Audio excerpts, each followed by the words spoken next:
afternoon. I'm Jeremy Druin, manager of the library's Missouri Valley Special Collections. I'd like to welcome all of you here today, as well as those of you watching online. And thank you for supporting local history programming here at the library. Just one short announcement before introducing our speaker. Our next Sunday program is in 2 weeks, June 5th, when local historian and photographer Bruce Matthews will join us to discuss his award-winning book, Mount Washington Cemetery in Search for Lost Time. Bruce is president of the Mount Washington Cemetery Historical Society, and all proceeds go back to the society for the restoration and preservation of historical monuments. I think a lot of you in here might know Bruce. You know he's passionate about local history. He's a great, engaging storyteller. So I hope I'll see you on June 5th. Now, for today's program, restaurants play important roles throughout our lives. There's a feeling of nostalgia for restaurants from our childhood, and those where special occasions were celebrated, such as birthdays, first dates, anniversaries. When I moved to Kansas City in the early 90s, one of my first lunch outings with my colleagues was to the Stroud's location at 85th, right there at the Troost Overpass. Not long after, I was introduced to my first beef and a half sandwich from Gates Barbecue. Still one of my favorites to this day. And I really associate those two restaurants with my early time in Kansas City, my early memories of moving to Kansas City. It's undeniable that restaurants are part of our history. Those still going strong after decades in business, and others long closed but fondly remembered. Food historian Andrea Broomfield captures this history in her new book, Iconic Restaurants of Kansas City. She examines legendary eateries from boarding houses and hotel dining rooms to lunch counters, cafeterias, and neighborhood cafes, and the dishes that have become synonymous with Kansas City cuisine. Dr. Broomfield is chair and professor of English at Johnson County Community College, where she has taught since 2000. During that time, she has developed curriculum that focuses on food and culture and food and writing. She is the author of several articles and 2 other books pertaining to food history, including Food and Cooking in Victorian England and Kansas City, A Food Biography. In conducting research on Kansas City's iconic restaurants, she used the library's special collections extensively. So it's great to have her here today to discuss her work and her research. Please join me in welcoming Andrea Broomfield.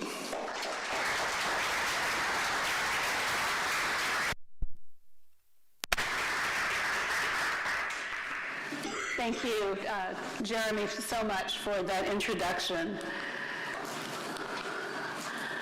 Jeremy has been of tremendous help to me because a lot of the book that I'm writing had to be researched during COVID, which meant that we were locked down literally, and all of the archives all over Kansas City were closed. And so Jeremy, with the help of Stephanie McClinton, were able to get me scans of materials that I needed so that somehow or another I could overcome the challenge of writing a book where I really needed to be talking to people and engaged in archives. And so I was able to make a lot of the research happen as a result of these 2 people and the librarians who work over in the Missouri Valley Special Collections. So thank you very much to you guys.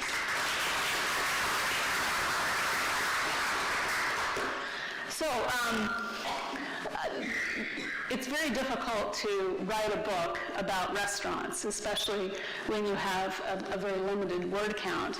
And initially, when I was asked to write the book, I thought it sounded fun, and I thought it was going to be quite easy. And then I quickly discovered that we happen to live in a city, 2 cities, in a metropolitan area that are home to so many restaurants that are still going. And we have such a rich restaurant history culture here that trying to figure out who to put in this book it turned into a very agonizing event, emotionally too. So the organizing principle, I tried with this book to make sure that the restaurants that I focus on have established flavors and dishes that remain in Kansas City today. Sometimes they remain virtually unchanged, and sometimes they have undergone an evolution. So we're going to be talking about several of those kinds.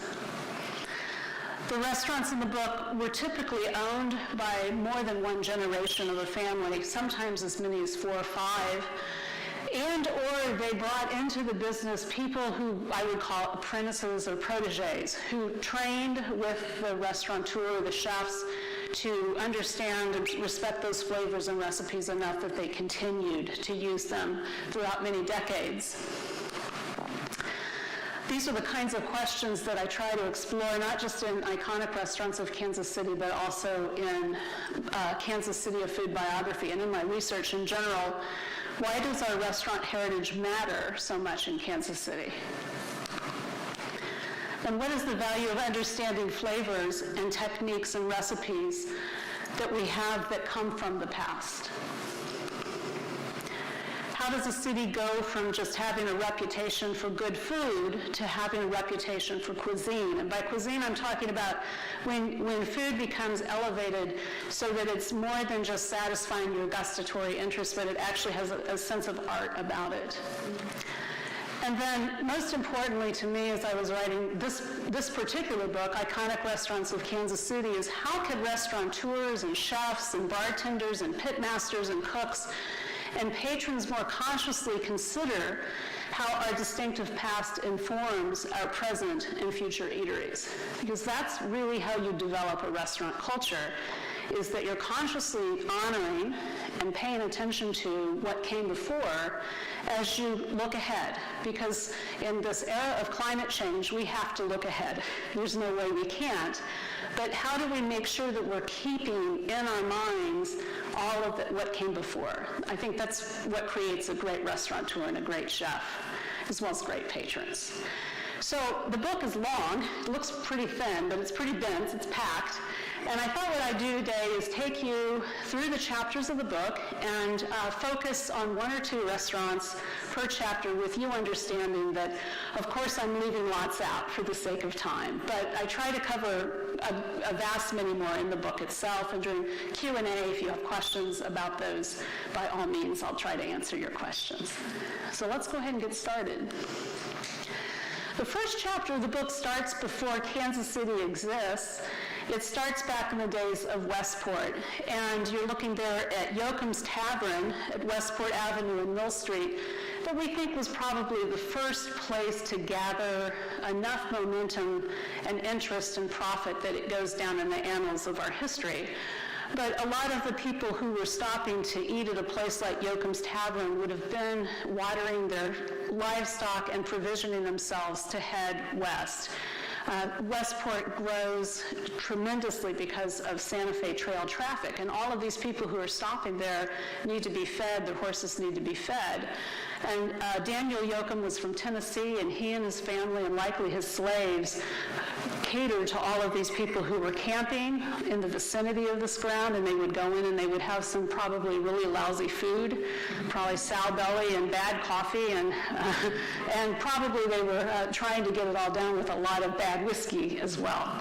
So this really starts kind of our reputation for Raquel cuisine and Raquel kind of eating and drinking at the same time. But let's focus more today on the Harris House, because I think that when I look at people in this audience, my guess is that many of you, like Jeremy, are well familiar with Stroud's. Am I right? Stroud's fried chicken. And where does that come from? Why do we love fried chicken so much? And a lot of us might say we also really love fried fish, like fried catfish. And that's what the Harris House really specialized in back in, 1846 to 1865. Sorry about that. That's when it was established. And like Joachim, we're talking about a family that comes here from the South, from, in this case, Kentucky. And John Jack Harris and his family and his enslaved people decided that they wanted to take advantage of that Santa Fe Trail traffic. And like Daniel Joachim, they started in a log cabin, but it burned down. But even by then, this dining room, because we didn't call it a restaurant back then, but this dining room was still so popular that the townspeople helped the family to rebuild. And this time they built in brick, 3 stories.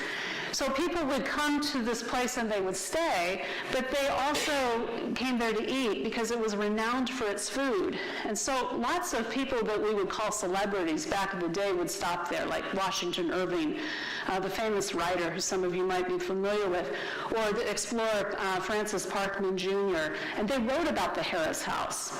Well, part of what made the food so good was this enslaved couple, Mark and Minerva. It must have been amazing food because it actually gets pressed in Carrie Westlake Whitney's very early 1908 Kansas City, Missouri.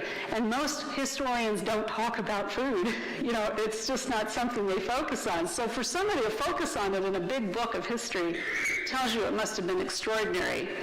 So Minerva and husband Mark were renowned for their cooking. Minerva made cornbread, beaten biscuits, pies, and cakes, and Mark presided over the meat, roasting, carving venison, wild turkey, cured hams, and roast pigs with a flourish and a distinction that made him famous. But all of these slave children were tasked with going to the river and fishing and bringing in fresh fish that was also then flash fried and served. And so it became known as the Catfish House. And then chicken was also becoming increasingly popular, and so why not go ahead and put chickens into that vat of oil as well? So fried chicken and fried catfish join the menu at this place, and people rave about it.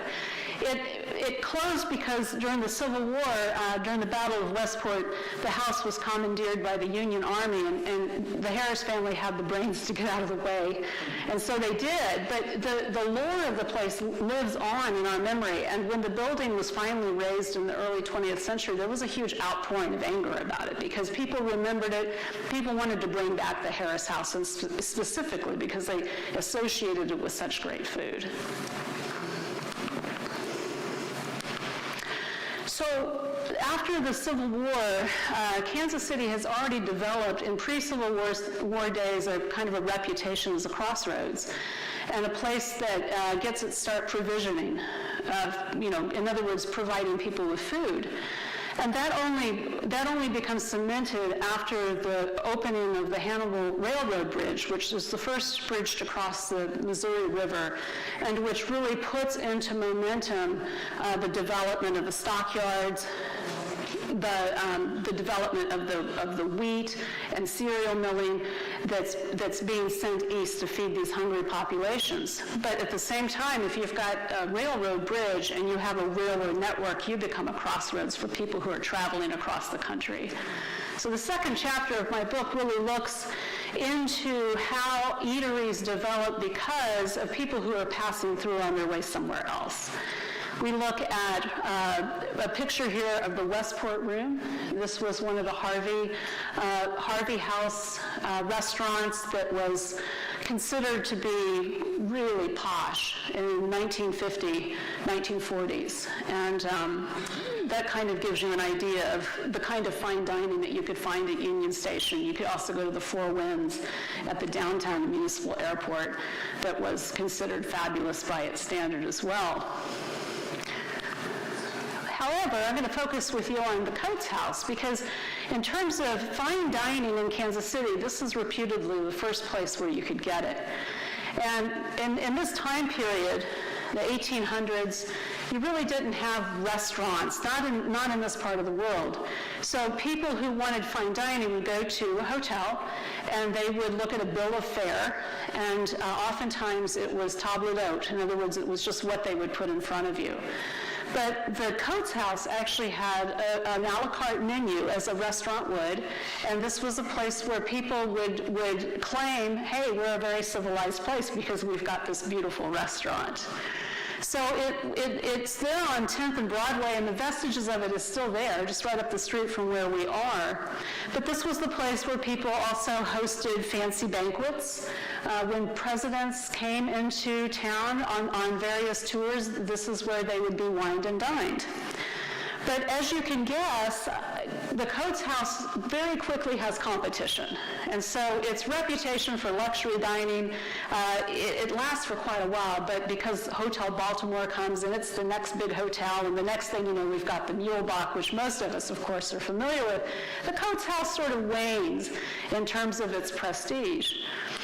But even in the first half of the 20th century, it's still considered a place where people like to go and eat. It's also still a hotel, but it's more a tenement or a transient hotel by this point. But there's this man named Harry Weiss, and he was from Hungary. He was a Jewish Hungarian who for some years owned Weiss Cafe at 1215 Baltimore.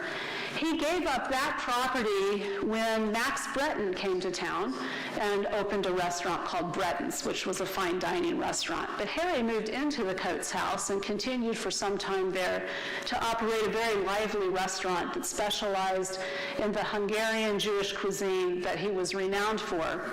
It was basically cooked by James Jimmy Halfacre, who followed Harry Weiss wherever he ended up, along with the rest of the staff. And they were popular for things like brisket, and roast capon and duckling, Hungarian specialties like chicken paprikash, Hungarian noodles, potato pancakes, and blintzes. And when I interviewed Philip Weiss, who's Harry Weiss's grandson, he said that the staff was the key. They followed my grandfather wherever he hung his hat and should be credited with those traditional dishes that they replicated faithfully. He ended up leaving the Coates House and setting up in an apartment complex that's over by where UMKC is now.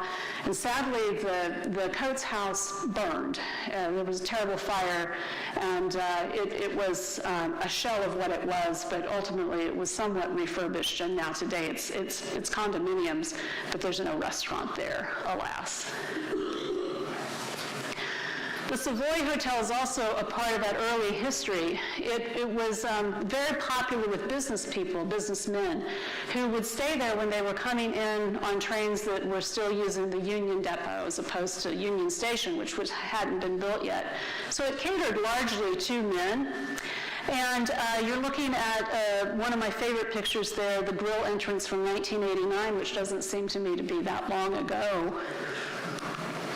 It was originally built in 1888, and it was called the Thorn Hotel. In 1892, it had been sold to John Arbuckle and William Arbuckle Jameson, and they were part of the Arbuckle Coffee empire. So they had quite a lot of money to put in the building. So they closed it down, they renovated, and they reopened 1894 as the Savoy Hotel. Probably they were inspired by the fact that if you go to London, you've got this very famous hotel called the Savoy Hotel. They're probably sort of capturing that ambiance in that time. It was a grill room, which meant that women were not allowed. So hotels usually had sort of a defined women's space. Oftentimes it would be a tea room, and they would have a restaurant where if you were accompanied by a man, a woman could go. But they had grill rooms that were off space to women, and that was largely because men wanted to smoke. Well, Kansas City is maybe on the avant-garde, if you will, of a time period when these kinds of norms are being challenged. They're being challenged in part because of Tom Pendergast and the kind of atmosphere that he creates in Kansas City. And the Savoy Hotel is surrounded by other hotels that are long gone that had grill rooms that were catering not just to men, but to all these showgirls who were coming off the stage at these burlesque theaters and vaudeville, and they wanted a drink of beer. So I think that the Savoy owners looked around and said, we're losing business if we don't go ahead and open our grill room to women. And so they did, and the grill room grows in popularity, and it becomes a restaurant that specialized initially in wild game because it was so plentiful, but then ultimately built a reputation for seafood. Kansas City was a town of people who loved oysters. You could get oysters anywhere in Kansas City, but the Savoy Grill did them, they did them beautifully. They got the best oysters, and ultimately they became known for lobster. And a lot of people in my research told me that their first lobster dinner was eaten at the Savoy Grill. There were two famous waiters associated with the Savoy, Lehman Childs and Bill Bass, and they both worked there multiple decades. And they were renowned for the fact that they were solicitous and they were silent. They did their job expertly. They listened, but they didn't ever talk. And so there was kind of this feeling among people who patronized the Savoy, including Harry S. Truman. That's his booth, and it still has the plaque there today. It's now run by 21st Century Hotels, but they've kept this. But it was a place where you could have confidential business, and you didn't have to worry about people talking about what you were talking about. 1974, Don Lee, who's probably the most important owner of the Savoy, managed to help ensure that it was placed on the National Register of Historic Places so it wouldn't be torn down. But it suffered that horrible fire back in, I think, 2014, and sat empty, vacant for some years before finally 21st C took it over, revamped the hotel part of it, and continued today to operate a restaurant that they call the Grill at 21C. It's a totally different menu. It's not the same restaurant, but I appreciate the fact that the company has preserved this very special place. Well, when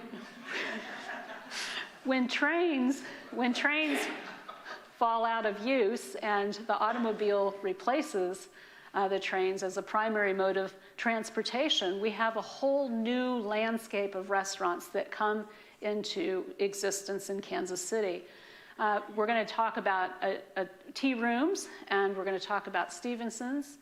But also a part of that craze for automobiles was the buildup of drive-ins. And you're looking there at one that was incredibly popular in Kansas City, Smack's. But in terms of motoring to dinner, I mean, there used to be, it's Sunday, right? And people used to say, let's go for a Sunday drive. And a lot of people wanted to have an excursion, and they wanted to have a place where they could go to and have a lovely meal and feel like they were outside of the city, and then come back into the city. And that's what Stevenson's Apple Farm and restaurant really gave people who wanted that kind of an excursion. That farm at 40 Highway and Lee Summit Road, owned by the Stevenson family, dates back to at least the 1870s, if not earlier. But when Les and Lloyd returned from World War II, they were casting around for something to do, and they decided, well, why don't we start a stand alongside the produce that we've always been selling? Why don't we serve smoked meat sandwiches and fresh pressed apple cider, because they were an orchard. Well, it took off, and the next thing that happened is that Les and Lloyd realized that they had enough investment in it to build a luncheonette. So it was a small place. I think initially it might have had 12 booths, maybe even less. But that also became very popular. And the next thing that happens is that they create an actual sit-down restaurant that was known because it had so many different dining venues within it. There were 8 distinctive dining rooms, including the back porch, which I never ate on it, but I think it must have been lovely on a night like this. It's lit by firelight, soft lighting, and you've got the feel of outdoors, and then also the back porch, and then Chef Jasper Mirabla, owner of Jasper's Restaurant. He has this lovely memory that I put on the slide. I remember walking into the parlor, the first room to the left of the lobby, red velvet wallpaper, and a little faux balcony. I remember the paintings on the wall, the white tablecloth, starched napkins, candles on each table, and the big glasses. So they catered to many different kinds of people who came into the restaurant, depending on what kind of environment they wanted. It was unusual at the time because a lot of these roadside restaurants, what were often called tea houses or tea gardens, were started by women. And they were started by women because the automobile comes into regular use around the time that women have gained the right to vote and around the time that we have prohibition. And so restaurants had always been controlled by men, or largely, because men were associated with selling liquor. And with prohibition, even though Kansas City didn't entirely honor it, you still had the rise of lots of places where women felt comfortable and confident that they could create sandwiches and chicken dinners and chicken a la king that didn't necessarily need to be accompanied by alcohol. So the two brothers, they're unusual in that they're not women, right? But they understand very much that women kind of decide where you're going to go eat. And so Lloyd Stevenson told a local cookbook author, the woman decides where to go eat, she's got to like it. We've got to romance the women. And I think that one of the reasons that Stevenson's had so many different venues where you could eat was in part to appeal to women. It was definitely a favorite of Bess Truman, who often used the Stevensons to host her bridge club. So they were accustomed to a lot of ladies coming to lunch there. The popular dishes that some of you might recall, the baked chicken and butter and cream, the green rice casserole, apple daiquiris, apple dumplings, these are all very popular food. A lot of people like the smoked brisket as well. George Gale, who started the Middy Vineyards in Lone Jack, created the house wine with 100% apple juice that came from Stevenson's orchards. Is he here today? Sadly, no. He sent me that information just this week via Facebook, and I think he said he sold his last bottle of the wine in 1983.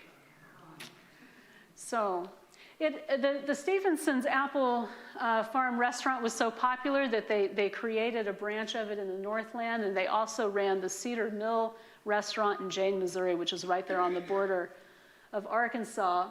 And I think what's important about this is that even though Stevenson's closed, and it closed in part because the brothers just, they grew old, and more often than not, folks, restaurants close because people age. They can't keep them going anymore, and they don't have a family committed to it because of, I could say, just based on my limited experience, that running a restaurant must be the hardest thing in the world to do. It's just backbreaking work. So they closed down, but what's interesting is that when you look at what people in Missouri like to eat at Thanksgiving, green rice casserole is still really at the top of the list. And I think it might be because of the power of Stevenson's and the fact that people in Kansas City were eating there. It was a destination restaurant for people from around Missouri. And then, of course, with location right there on the border of Arkansas, this green rice casserole, it just travels. It doesn't take you very long to just Google green rice casserole and get the recipe, by the way. So it's out there if you're interested in creating it. That's my version of it on the picture. So then I move in chapter 4 to barbecue and steakhouses, and I'm telling you, there can't be a worse chapter to write. You know, how do you even begin to decide on that one? And so you're looking there at Jess and Jim's chopped sirloin steak. We were just there about 2 months ago. I took that picture. So they're still in operation. They're one of the oldest surviving restaurants in Kansas City. In order to decide how to put barbecue and steakhouses in a book when you only get one chapter, you look at the oldest. You know, Henry Perry is in there, and the apprentices, the Bryant brothers, Gates is in there. But I decided for today I'd go ahead and talk about maybe somebody who's a little less known, and that's Grace Harris, Amazing Grace. She owned H&M Barbecue at 1715 North 13th Street in KCK, but folks, it was a juke joint. This was not a place where you just expected to go and have a genteel meal of smoked meats. No sirree.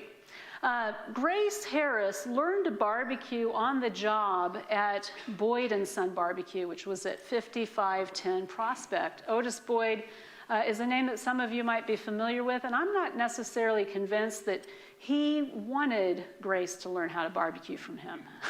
I think he expected her to wait tables. But she was shrewd, and she paid attention to what was happening in that kitchen. She really wanted to go into music. And when the family moved from New Orleans to Kansas City, Kansas, and her grandfather owned a nightclub, she would spend a lot of time there, and she decided that music was going to be a part of her life. And even though she didn't feel like she was born to be a musician, she decided that she could combine her love of barbecue as a way to bring musicians to her to perform, and that's exactly what she did.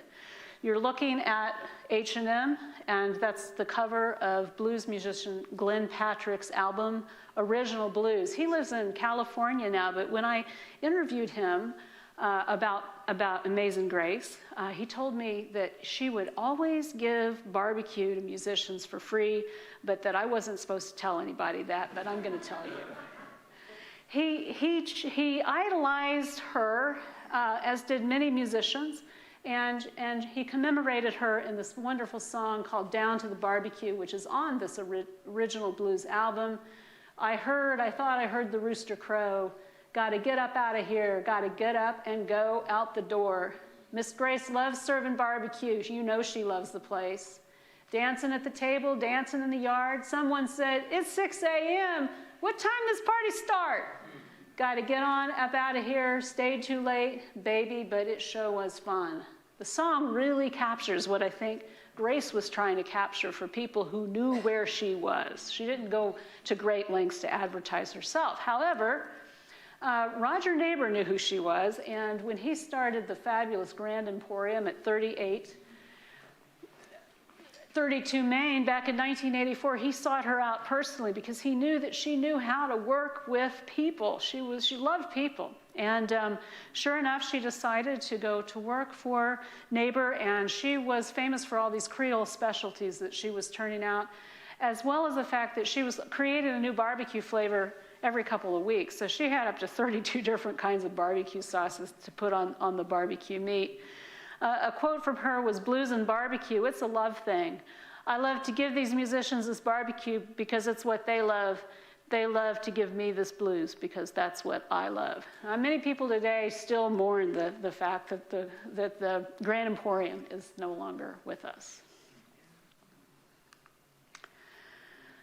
In terms of steakhouses, I decided that we should go ahead and look at a steakhouse that was actually situated in the stockyards, and that is the Golden Ox. The owner of it, J.B. Dillingham, who was the president of the Kansas City Stockyard Company, was determined to have a place where stockmen could enjoy a steak and do business as opposed to having to leave the stockyard area and go into the city itself. And so that was in part why he built the Golden Ox at 1600 Genesee Street. So indeed it did serve stockmen for business and pleasure. And it's reputedly the place where the Casey Strip was created. Well, you know, that's another can of worms, isn't it? So I'm the kind of person that I just can't let go of these things. And so I find myself one day in the middle of this pandemic reading, of all things, the Congressional Record.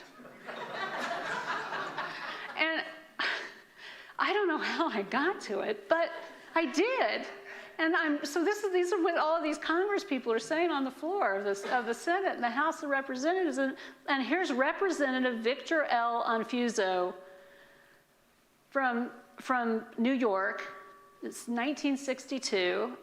And he says, it was in these stockyards in Kansas City that the now familiar Kansas City sirloin steak originated, something that even we New Yorkers prefer. Well, so I'm like, this is so boring and tedious, you know, trying to like read this like teeny font and trying to figure this out. But I had to keep going to figure out why in the world would this guy be talking about this. And it turned out that Dillingham was getting ready to open a Golden Ox in Washington, D.C. And indeed it opened on L Street, and for some years it was the only steakhouse in Washington, D.C. that was not a local steakhouse. So there clearly was a respect for what was happening in Kansas City with steak. Well, Charles Ferruzza, the late Charles Ferruzza, was on the Food Critics one day before his passing, and he was talking about the fact that, you know, a lot of us in Kansas City, and I'm guilty of this, we just like take restaurants kind of for granted. Like we always know it's there, and if we say, you know, we haven't been to Princess Garden for a while, let's go there. Well, you know, if you don't patronize a restaurant, it's not going to stay alive. And sure enough, the restaurant closed. And it sat empty for some time. And I think people were pretty sad about it, actually. I think they felt like a piece of the city had been lost with the Golden Ox. And so in 2018, Chef Wes Gartner and Jill Myers at Voltaire, they decided to renovate a portion of the original building, and they reopened it. It's not the Golden Ox that was Dillingham's Golden Ox by any means, but it is an example of restaurateurs who are honoring a tradition and people who came before them, and they're trying to capture some of what that was at the same time that they're also innovating. They're creating new concepts. Chapter 5 has to do with Kansas City-style upscale dining. And so it's continuing some of what I was talking about in Chapter 2 with the hotels and dining rooms there. But this chapter looks at standalone fine dining restaurants and the tensions that come in a mid-sized city in the Midwest of trying to support high-end dining when you don't have a lot of people who have a lot of cash at hand to spend on it, and they also want to make sure if they're going to spend that cash that they like what they eat. So when you get into food that becomes, quote, sophisticated or something that's out of the norm, it can be really difficult in a city of this size to support that kind of restaurant. So this chapter looks at, for example, the history of the American restaurant, which has recently closed. But I thought I'd talk today about Fedora Cafe and Bar. It was also known as The Hat from 1983 to 2003. I've got to go to the Kansas City Culinary Institute right after this talk and host a dinner, and the chef who's going to be doing that dinner is a good friend of mine, Chef Jesse Vega, who worked at Fedora. So I thought, well, I'm going to go ahead and talk to you about it and what made it special. So Gilbert Robinson, you're probably familiar with that name, GR. There are so many Gilbert Robinson restaurants that populated the Kansas City landscape that it's a dizzying number. There could be an entire book on those. And many people are very familiar with Houlihan's old place. And that place in the 1970s, I mean, that was like a single scene. It had a beautiful bar. And, we had this thing called the pill, right? So now you've got a single scene because people have the pill, and they've got the 1960s and 1970s, and they're totally into, like, the idea of not just, like, getting all dressed up for dinner and sitting down and having these formal waiters and all of that. They want to, like, party and have a good time. So there used to be lines out the door at Houlihan's, but when Fedora started at 210 West 47th Street, a very famous address. Paul Robinson, who was the part of the Gilbert Robinson team who was really in part of interior design and decorating, he said that they wanted Fedora Cafe to be aimed at patrons who had evolved from the 70s single scene catered to by Houlihan's. So a lot of people grew into leaving Houlihan's behind and becoming steadfast patrons at Fedora. Now, what made Fedora important is that it was what we're going to call chef-driven, and we hear that a lot today. In other words, a restaurant where the menu is created not by corporate, not by testing teams, but rather by the chefs themselves. And back in the day that Fedora was at its height, they had what were called fresh sheets. And what this meant was a daily special, but they called it a fresh sheet because Gilbert Robinson said to the chefs, find what's there today. If it's fresh, it looks good, buy it, and create your menu around it. So we're starting to leave behind this notion that a menu is static, that, you go to the restaurant and you're going to have baked chicken and cream. There's going to be green rice casserole. Wait a minute, we've got fresh pastas. Suddenly we have an abundance of white asparagus in Kansas City. That's amazing. So let's go ahead and use that, and let's create, a mesquite grilled beef tenderloin wrapped in bacon with a Maui onion cream and green peppercorn sauce. So these kinds of dishes are really just taking Kansas City by surprise. It's a novel and interesting way to look at food. So with Houlihan's and Bristol and J.P. Ott's and these other these GR restaurants, those menus are really coming out of almost like a testing laboratory. And Fedora is different because the chefs are controlling the kitchen and the menu, not corporate. And also importantly, the people in the restaurant are now able to watch the chefs do their thing. This is also a new thing that's happening in Kansas City in the early 80s. So they had these open cooking stations, including this huge mesquite grill where they're firing up the proteins, as well as the beloved pasta bar where they're making fresh pasta every day at the restaurant, and then they're tossing it with whatever the daily special is. And people are seeing this and they're part of the action. At the same time, the restaurant is fairly low-key. It's calmly decorated. It's got a lot of gray flannel and mauve. But then it has this amazing bar. And I mean, look at the matchsticks. That's just so cool to me, the beautiful purple matchsticks. And when Fedora opened, what GR was trying to bring back was not Puch's 210, which was the famous, very elegant restaurant that was at that address before Fedora, but Claire Martin's 1930s Plaza Tavern. This was a place, it was in the Triangle building, and the Puch's, which we're going to talk about here in a minute, they bought the Triangle building, but part of Claire Martin's was this tavern where it was just awesome live jazz.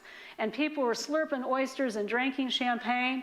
And you know, they were dressed like those people in that picture, you know, the fancy hats and bright young things, as they were called back in the day. So my good friend and colleague, David Davis, Johnson County Community College, when we were talking about Fedora, he emailed me this memory.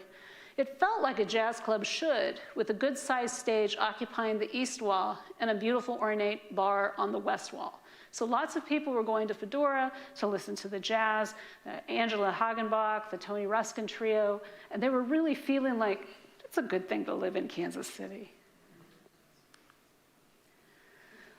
Chapter 6 covers the lunch counters, cafeterias, and all of the casual good eats that could be found around the city. Because we were a city that was in the business of providing food and hospitality to people who were passing through, we had all different price points at which people could eat and all different kinds of foods. And among the most beloved probably was Katz Drugstore for its soda fountain and its short order grill, famous for its cat. And I love this particular example of how a cat's look. This one is Minnesota Avenue in Kansas City, Kansas. So I write extensively about cats in my book. I also write about cafeterias, and so talking about Puch's, let's go into a little bit of its history. Justice, who went by Judd, and Virginia Puch were the owners of Puch's Cafeteria, as well as Puch's 210. And Puch's Cafeteria, the original location at 4638 Wyandotte, was right around the corner from Puch's 210. Judd Puch had gone to Harvard, got his MBA, and didn't really want to go into the restaurant business, but his parents owned a very popular cafeteria called the Bluebird Cafeteria. And as they began to age, Judd and his wife, Virginia, went to help them run the Bluebird. So the two had from the ground up experience with restaurants, the good and the bad of it. Judd fought in World War II, and when he came back, they decided that they were going to stay in the restaurant business. So they closed the Bluebird Cafeteria, and they started their own cafeteria, as well as their fine dining location. The vast majority of cafeterias were downtown, and they were catering largely to people who worked downtown, as well as to families who would come in periodically to shop and take lunch or dinner at a cafeteria. Puch's was different because it was actually catering to the families who lived in what was called the Country Club District neighborhoods that were created by J.C. Nichols. And so if we go back in time, today the plaza seems like it's just a bunch of chain stores, and it's, chain stores in beautiful buildings. But in its initial time, it had dry cleaners and bowling alleys, and it was trying to meet the needs of the people who lived in the neighborhood. So Puch's was different in that it had a more suburban feel, obviously, as well as a modern aesthetic to it that was much different from what you would find, for example, at the Forum Cafeteria or a Myron Green with lots of chandeliers and beautiful tiled mosaic floors. And in my book, I just say that Push's resonates with Kansas Citians who associate the plaza's golden age with a time when businesses were local, the food was made from scratch, and all manner of gustatory tastes were accounted for. And they accounted for any taste you had. They were really famous for their chopped spinach salad. And I make it at home quite often. Again, that's one you just have to Google it, and all kinds of recipes will come up to help you. It's distinctive because it has horseradish in the dressing, and that's what I love about it. So Kansas City the culinary tradition is enhanced and built upon by multiple generations of immigrants who come here, and instead of moving on, they decide to stay. So I have a chapter in the book about Mexican-American restaurants because Mexicans were here from the start. In other words, we have an area that we live that was controlled at various times by Spain, as well as by France, as well as by the United States. So Mexican cuisine is really kind of a part of our culinary DNA here in Kansas City. Denise Ibarra Hamilton still uses Gus Ibarra's sopapilla hardware from his Red Bull restaurant at Torreon, which operates near Gus and Betty's original restaurant in Overland Park. So I put this picture up here because when we were little kids, my father would take us to Gus Ibarra's branch of the Red Bull restaurant that was right over there off of Antioch Road in the Northland. And when we were kids, Mexican restaurants were distinctly different. I mean, they felt like a fine dining restaurant. They usually were dark. The waiters were dressed in tuxedos. And the biggest thing was to be able, with our daddy, to order sopapillas. That was a revelation to us. And what made it so special was when they came out, we're talking about those Pride dough pillows. When they came out with it would come this hot pot of honey that was being warmed by a votive candle underneath with this shaker of cinnamon.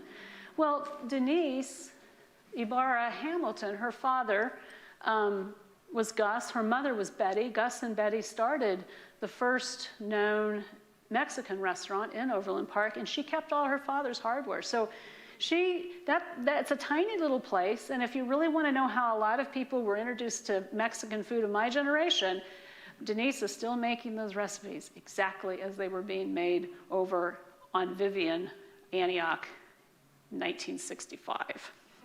That's when I was born. Let's though talk today about El Nopal, because this is reputedly the first Mexican restaurant in Kansas City that consciously caters to a non-Mexican clientele. So Kansas City had lots of Mexican food, lots of little restaurants, lots of markets that were catering specifically to Mexican people. But in 1930, Ignacio and Lala Infante decided to open El Nopal. And it was at 416 West 13th Street, which is where Bartle Hall is today. So that whole area that we think of as the convention district was really part of the West Side, a thriving bunch of neighborhoods and businesses, largely Hispanic. And so the Infante family lived in a small house, and they decided that they were going to open a Mexican restaurant and cater to all people on the bottom floor of that house. 1945, WHB Swing magazine, Ports of Call, which was like their restaurant column, published this about El Nopal. Opposite Grace and Holy Trinity Cathedral, the darndest nook and cranny you ever saw, with some of the finest Mexican food in town. It's just a plain little frame house with 2 tiny rooms filled with tables, folding chairs, a heating stove, and a big jukebox. The walls are hung with flashy Latin pictures that must have been salvaged from old calendars. A friendly black-eyed girl brings in your order, and we suggest that you try the combination. This gives you tortillas, enchiladas, tacos, and beans or rice. Or you may want tamales with the prints of real corn husks still in the cornmeal part, or some chili. Go easy with their sauce too, it burns.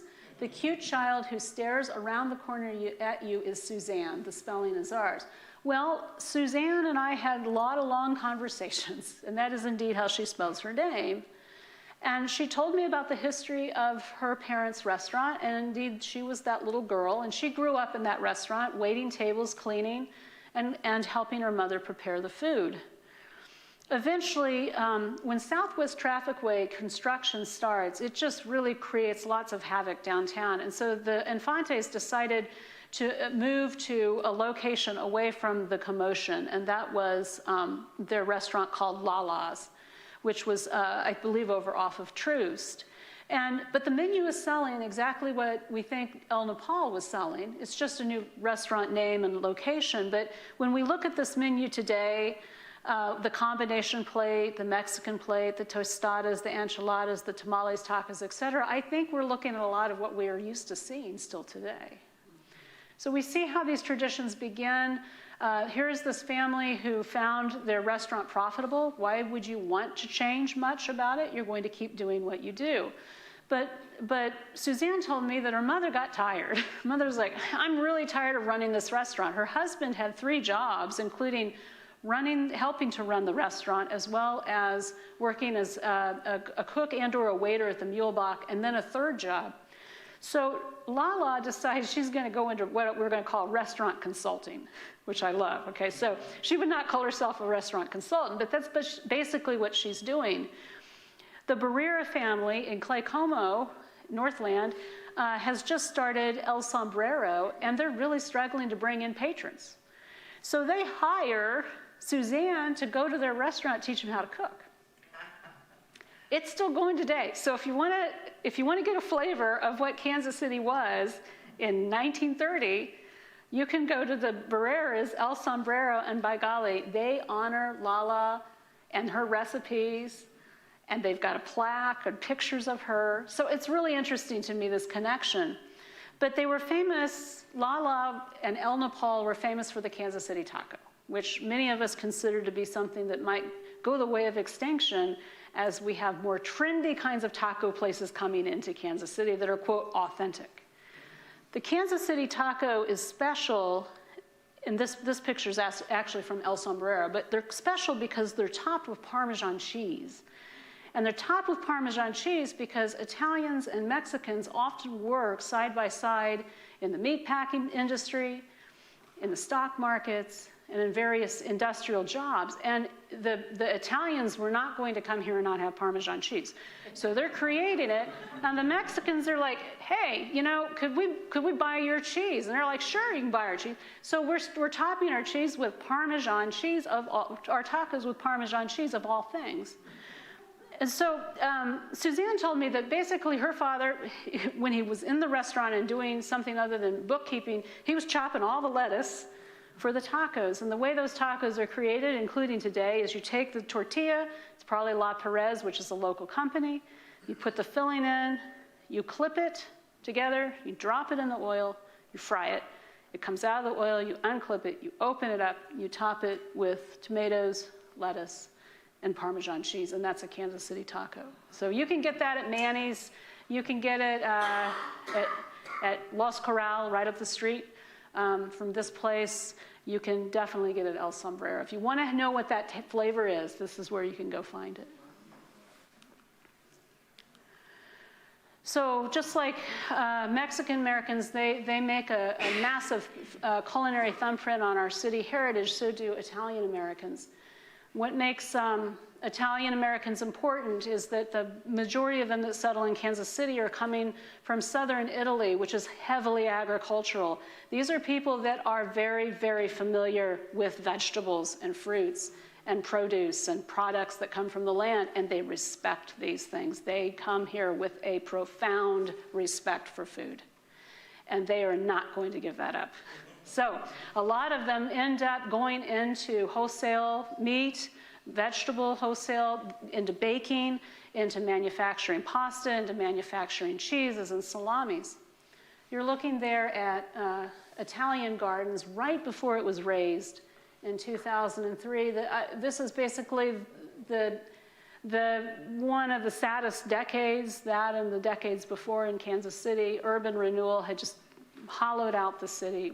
It was hard to support any kind of business downtown by 2003, and so sadly the Italian Gardens was raised, and I think they put up a parking lot, which is kind of a song, right? But at the height of downtown's popularity in the 1950s, I want to talk about Gagonos, which started in 1955. And it was where Le Fou Frog is today. And it was started by Edward J. Bruni and Thomas Passantino. Gagonos was really Thomas's name before it was anglicized to Thomas, and so Gagonos is sort of a remembrance of the fact that Thomas was Gaetano before he needed to fit in better.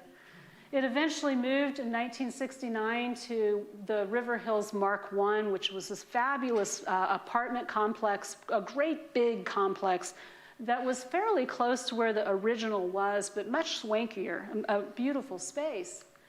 And Gaetano's was important because it really was, it made pizza it's sort of its primary food. And you're looking there at the pizza menu. There was a horrible fire that happened in the complex that started in Gaetano's. It closed the restaurant down. It was a tragedy. People died in that complex because of this fire.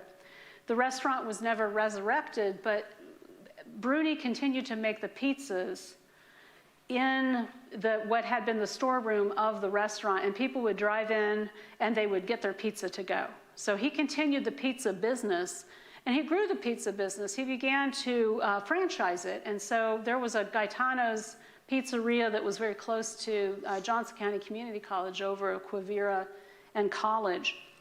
He passed away, but his protege was Gary Wilson, and Gary convinced Edward that he was serious enough about keeping that pizza alive that Bruni gave him his recipes. So told him, here's the recipes, taught him how to make the pizzas, and you can still get the pizza today. According to Santa Mary, who's Ed Bruni's daughter, the pizza that you're getting at Gary Wilson's Pizzeria over there on Quindaro Boulevard is as near an approximation to her father's pizza as you can get. So I think, again, it's really important to think about those connections. In terms of other immigrant influences, a lot of us really miss the New York Bakery and Delicatessen. It had an incredibly long life, 1917 to 2009.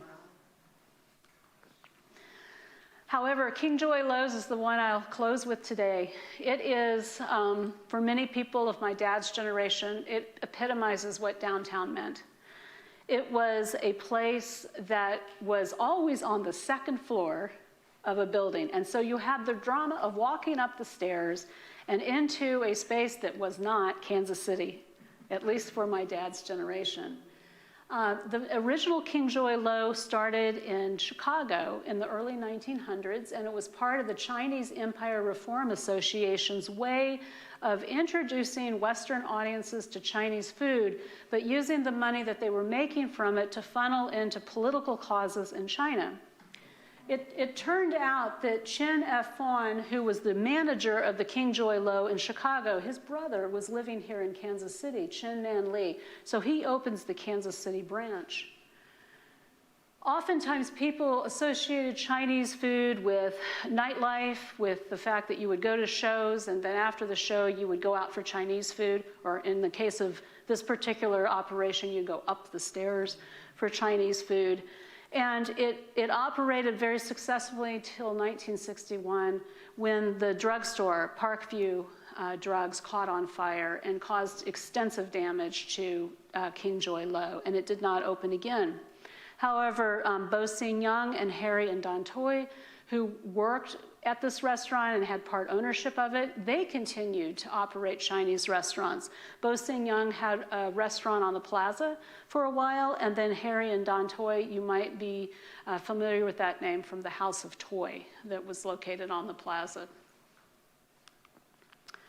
We have a lot of restaurants that are still with us today.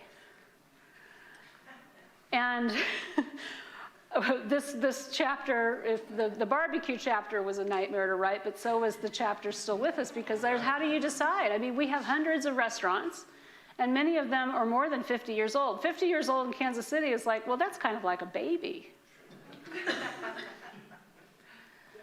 Sandy's Oak Ridge Manor, you might recognize as Stroud's North. When Helen Stroud decided to retire in the 1970s, there was a sense of like, we can't lose her chicken. And so Mike and Dennis Donegan and Jim Hogan, they convinced Helen into giving her recipes and selling her signage. And they went ahead and for some years operated her original roadhouse that you're looking at there at 85th Street. It was located deliberately over the Missouri line, the Kansas City line, so that they could sell beer on Sundays. And Gus and Helen, in true road-style Missouri fashion, they started selling barbecue and fireworks, not chicken. But there was this place called Municipal Farms. Sounds really pleasant, doesn't it? But it was a prison. And so, you know, if you were caught loitering or you were homeless, you know, you'd have to go to Municipal Farms. And guess what you got to do there? You got to farm. And you got to kill chickens and dress them. And as the price of beef went higher and higher and World War II caused rationing, Helen made a shrewd decision. She decided to leave behind barbecuing beef, and she decided to start frying chicken. She had a steady, cheap supply. The birds were always fresh, and she knew how to fry them to make them taste delicious. So it makes sense to me that Stroud's North, which had been Sandy's Oak Ridge Manor, could continue that tradition. Louise Sandstrom was known for family-style cooking, including fried chicken, as well as German specialties. So that it was almost like a seamless transition from Stroud's, as we knew it back in its day, to Stroud's North today. So here are a handful of restaurants still with us, going back to Dixon's, famous chili, our oldest continuing operation, restaurant from 1919. Tenderloin Grill's not far behind it there in 1932. Stroud's, and on up to V's Italiano Ristorante. This quotation that I'll close with comes from my previous book, Kansas City, A Food Biography. Kansas City cuisine is ever-changing. It absorbed the traditions of those who settled here, and equally important, it reflected a lot more than the will to survive.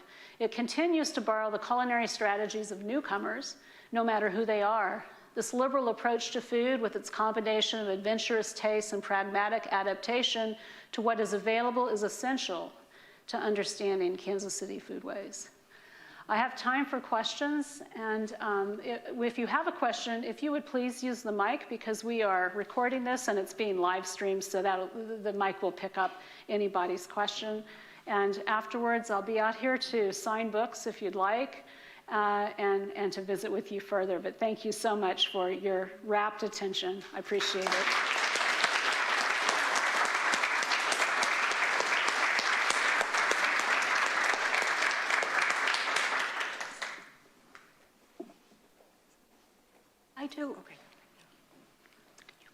Thank you, Andrea. Yes, if you have a question, yeah, great. Quick comment and then a question. In 1973 to 76, I was stationed at Whiteman Air Force Base, and that was the date going to Stevenson's. And I didn't know where it was because I never drove, so it was about an hour away. That's all I knew. My question is, when did it close? It's in my book. I want to say, in all seriousness, I want to say it closed around 2004.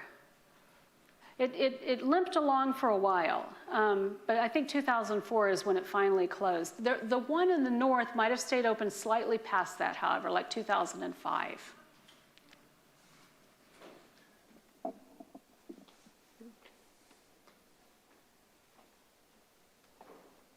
Hello. First of all, thanks for your time, and I really appreciate you talking about not taking restaurants for granted. If we want these places, we all have to support them, and I love that, especially as a downtown resident, yeah. You know, trying to get Kansas City going again. I love the supporting of all these places. So, feels like studying the history of Kansas City food is also a study of restaurants and food in general. So, not to put you on the spot too much, but do you feel like there's something that's not around anymore from all the change in restaurants that you think it'd be nice if it was still around? And on the other side, do you think there's something we do really well now in present day that we didn't used to, that maybe is a good sign going forward? And thanks. Sure. I think that there are restaurants like Putch's 210 that went out of fashion because as a culture, we decided we didn't want to dress up for dinner, and I understand that. And I also understand that dinner shouldn't have to be a very formal, off-putting kind of thing. But I do wish that we could revive the custom of table captains who really understand how to cook at the table. I wish that we had more muffled sounds in restaurants so they weren't so loud. That you could go to a restaurant and you could have a meal without having to hear thousands of other people talking and all of this really loud music. And so, you know, Puch's 210 had a strolling violinist. Sometimes it had a pianist, but it was background and you had upholstery, so a lot of the sound would be absorbed.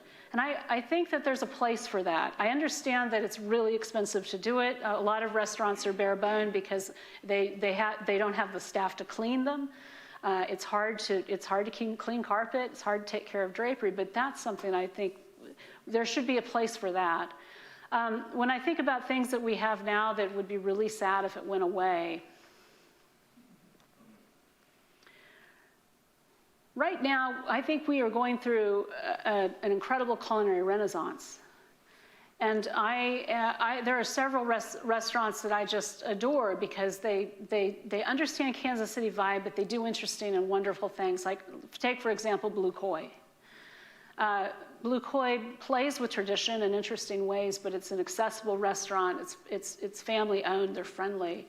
You know, I think it would be a real tragedy to lose a place like that creates such a wide menu that can cater to everybody from carnivores to vegans and people who are gluten-free and everything in between, but you don't go there and you don't feel like you're being, you know, sort of singled out because you've got a gluten sensitivity or something like that.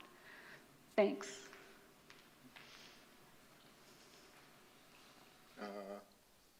I probably shouldn't be saying this, but when I was a teenager, until I was probably 25 years old, I wasn't allowed to even sit in a restaurant. We had to go to outside the doors, around the corners, and that was in downtown Kansas City. I grew up in Kansas. It wasn't quite so bad, but it was highly enforced here. And, you know, my parents and grandparents did a lot to fight to end that. And there was a lot of bloodshed, heads beat in. Yes. And, you know, disrespect. Yes. And I appreciate that, you know, anybody can go anywhere now. Me too. You know, thank you for raising that.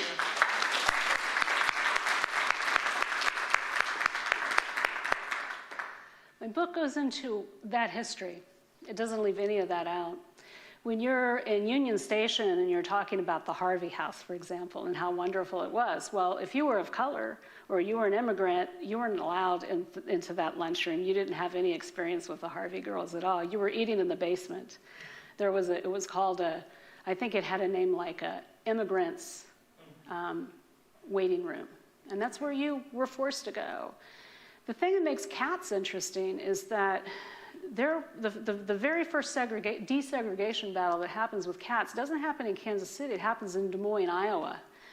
And you have this woman, an African-American woman, her daughter and a friend who go to the Cats in Des Moines, and they attempt to sit down at the soda fountain, and they're refused service. And instead of putting up with it, this woman decided she was going to fight back. And so she sued Cats, civil and criminal lawsuit. And what ended up happening is, at this time period, we're talking about the early 60s, basically, there was a group in Kansas City called Fellowship House, and fellowship houses were all over the United States.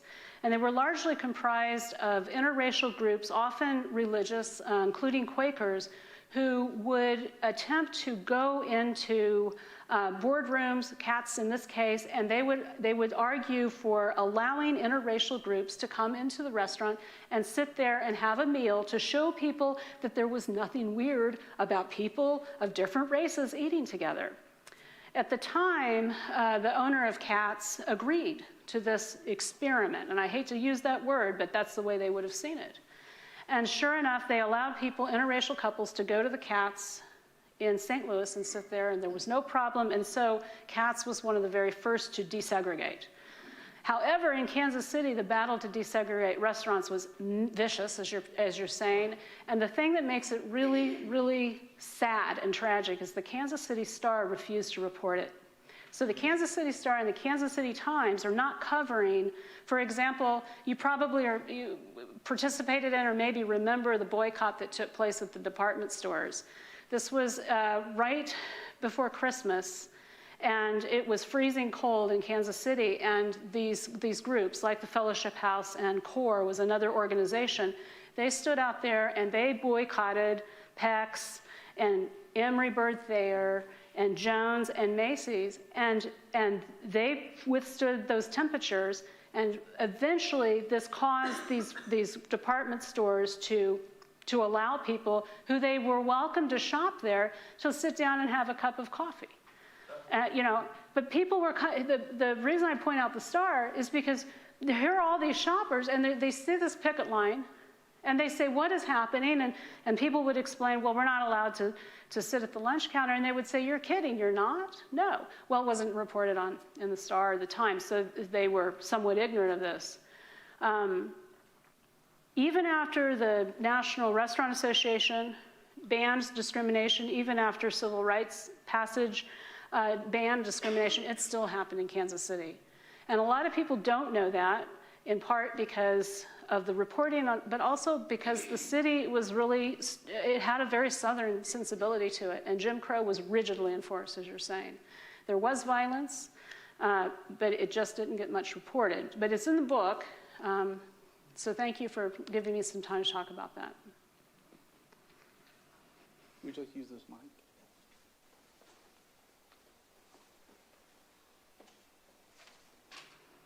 Yes, I have two questions. One, I remember seeing something on some program or something. It was a Jewish person that had a restaurant here in Kansas City, Yes. and he would allow different races to come in, and he was real in front about that and everything. And I don't know if he survived or what he had to do and everything, but I do remember that it was at one restaurant. It's a very important restaurant. It's Breton's. Okay. It was Breton's, and Max Breton was a rabbi, and he and his wife moved to Kansas City, not really to open a restaurant, but to run the Jewish Federation.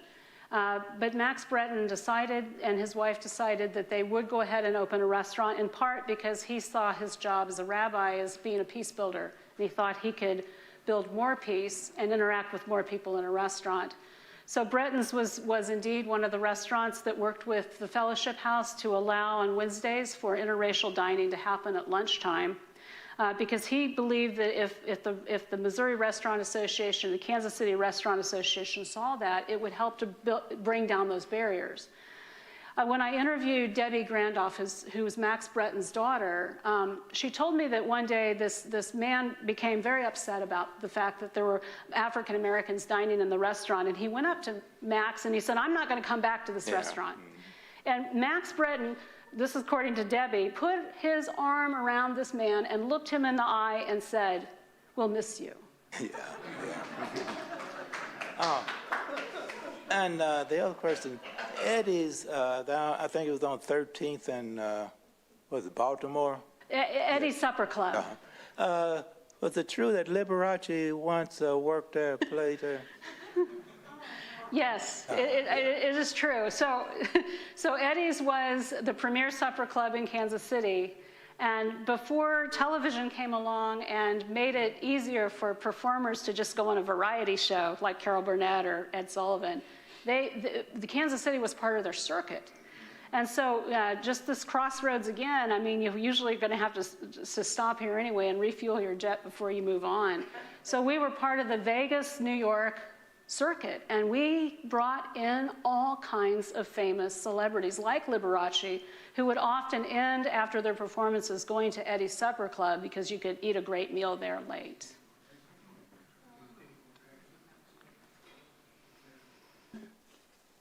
I'd like to remind everyone that copies of the book are for sale right now. I want to thank everyone for coming out, and let's thank Andrea Broomfield. Thank you. Thank you.